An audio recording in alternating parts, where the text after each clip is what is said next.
भोलेनाथ जी का हाथ पकड़ा। शिव का हाथ ललिता जी।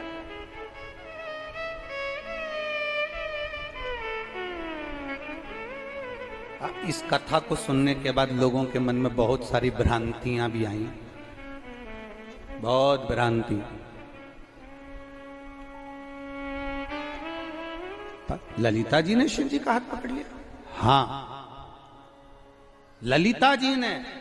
हाँ, और कहीं कहीं के बहुत बहुत चतुर चतुर लोग प्रवचन में कह देते हैं कि स्त्री को शंकर भगवान के शिवलिंग को नहीं छूना चाहिए, जल नहीं चढ़ाना चाहिए, स्पर्श नहीं करना चाहिए, चढ़ा हुआ जल नहीं पीना चाहिए। उन विद्वानों को ये कथा सुन लेना चाहिए कि ललिता जी ने शंकर भगवान का हाथ पकड़ा। शिव महापुराण की कथा कहती है, पार्वती जी स्वयं कहती हैं, ए लक्ष्मी, सरस्वती, इंद्राणी, ए 64 योगिनियों, जो शंकर के मंदिर में जाकर शंकर भगवान की शिव पिंडी का स्मरण कर शिवलिंग का स्पर्श भी कर लेती है, वो नारी दूसरी बार संसार में कभी विधवा नहीं होती है। ये शिव महापुराण। वो नारी कभी बेधव्य नहीं हो सकती जो शंकर की भक्ति में डूबी हुई। कोई कहते हैं महाराज जी, क्या विधवा नारी सोमवार व्रत कर सकती है? क्यों नहीं। बिंदुक मर गया, बिंदुक के प्राण छूट गए, चंचुला देवी अकेली कैलाश धाम पर चली गई। हाथ जोड़कर चुप होकर बैठी थी। पार्वती जी ने पूछ लिया, तू मौन क्यों है कैलाश पर? और मौन? शिव महापुराण की कथा में कोई आए मौन होकर नहीं। गुमशुदा तलाश केंद्र की तरह मत आना जिस किसी ने मार ठोक के बिठाया हो तुमको। शिव महापुराण की कथा में जब भी जाना, इतने प्रसन्न होकर जाना कि मेरे बाबा से मिलने जा रही हूं, अपने मायके अपने पिता से मिलने जा रही हूं।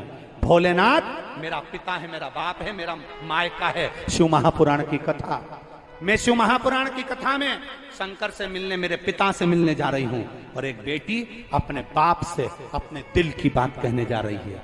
मायके में अगर बेटी का मुंह उतरा रहता है ना, तो बाप को भोजन अच्छा नहीं लगता। शिव महापुराण में अगर तुम्हारा मुख उतरा रहेगा ना, तो मेरे भोलेनाथ को अच्छा नहीं लगेगा। इसलिए शिव पुराण में जब भी जाना, लड़ाई झगड़ा कर कर परिवार में मत आना कि पति मना कर रहा है, जबरदस्ती चले गए, मुंह उधारा है, तुम्हारा मुख उतरा हुआ है, कहीं तुम्हारा टेंशन में जिंदगी। ना ना ना, यहाँ आए हो मुस्कुराओ, प्रसन्न रहो।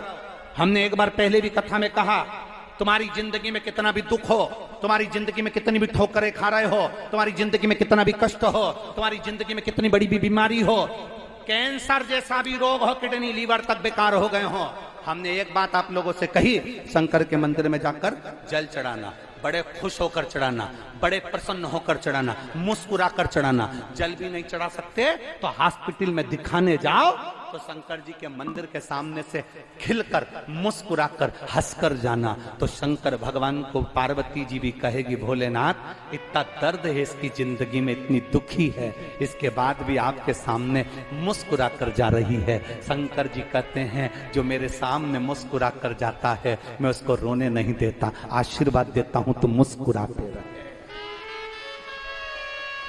मैं उसको रोने नहीं देता, उसको मुस्कुराने का वर प्रदान करता हूं कि तुम मुस्कुराते रहे। शिव की कथा में कभी भी आना, रोकर मत आना, टेंशन लेकर मत आना, बड़े प्रसन्नता से आना। बड़ी बीमारी है ना, रोग है ना, किडनी लीवर डायलिसिस चल रहा है ना, तकलीफ ज्यादा है ना, शंकर की भक्ति में आए हो, शंकर का गुणगान करने आए हो, उसकी कथा सुनने के लिए आए हो।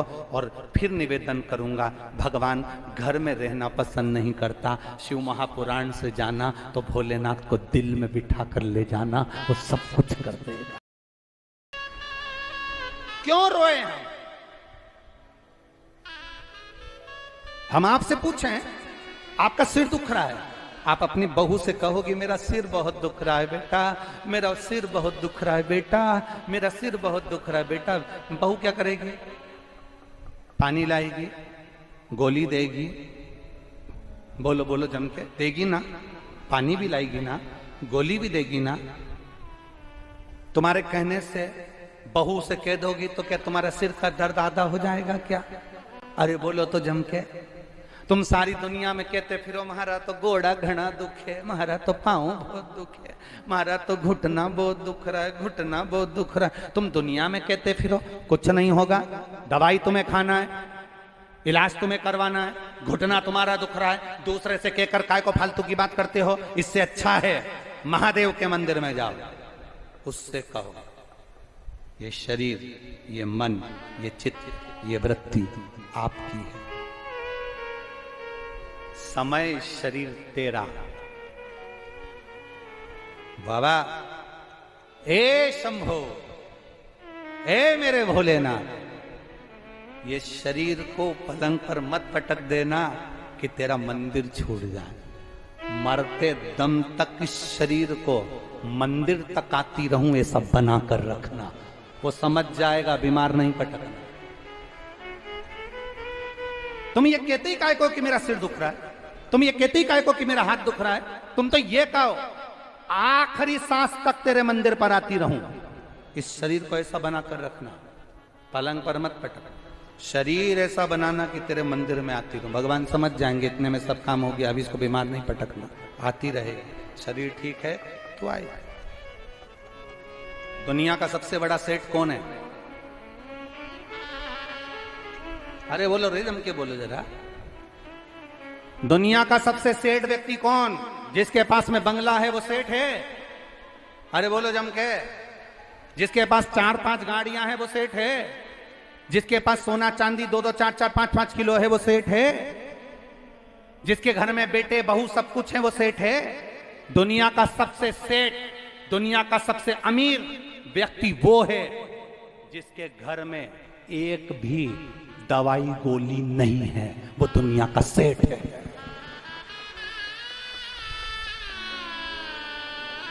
धन से कोई सेठ नहीं है। करोड़पति व्यक्ति भी अगर रात्रि को नींद की गोली खाकर सो रहा है तो दुनिया का सबसे गरीब व्यक्ति है। और ठेले पर सोने वाला, रोड पर सोने वाला, आराम से रोड पर सो रहा है और बिना नींद की गोली खाए सो रहा है, तो समझ लेना दुनिया का सबसे बड़ा सेठ है। इसको गोली दवाई की जरूरत नहीं है। सोने चांदी की अंबानियां लगी है, 4-4 4 व्हीलर गाड़ियां हैं, डनलप का गद्दा बिछा है, एसी का रूम है, दूध का गिलास दरवाजे पर है, सब कुछ घर में सुख है। और रोज सोने से पहले 4-5 गोलियां खाकर सोना पड़ रहा है, तो तुम सेठ नहीं हो, तुम बहुत अमीर नहीं हो, तुम बहुत गरीब हो। शिव पुराण कहती है प्रथम सुख, बोलो बोलो जम के बोलो, प्रथम सुख निरोगी का। पहला सुख जिंदगी का है तुम्हारी काया निरोग होना चाहिए, तुम्हारे काया में रोग नहीं होना चाहिए। तुम सेठ हो, तुम धनपति हो, अगर तुम्हारी घर में दवाई गोली नहीं चल रही। आप में से जितने भी लोग आए हैं, अगर नींद की गोली नहीं खाते हैं तो दुनिया के सबसे बड़े सेठ आप हो। भगवान से कहना ये नींद की गोली खाने की कभी जरूरत ना पड़े, ऐसी कृपा कर। अगर नींद की गोली खा रहे हो तो गरीब हो, और अगर नींद की गोली नहीं खा रहे हो तो सेठ हो। चैन की नींद सो रहे हो, थकान हो गई, कोई बात नहीं, व्यापार व्यवसाय में ऊंच नीच चलती रहती है, बिना टेंशन के सो रहे हो, बाबा के भरोसे सो रहे हो, तो फिर क्या सोचो, क्या सोचो।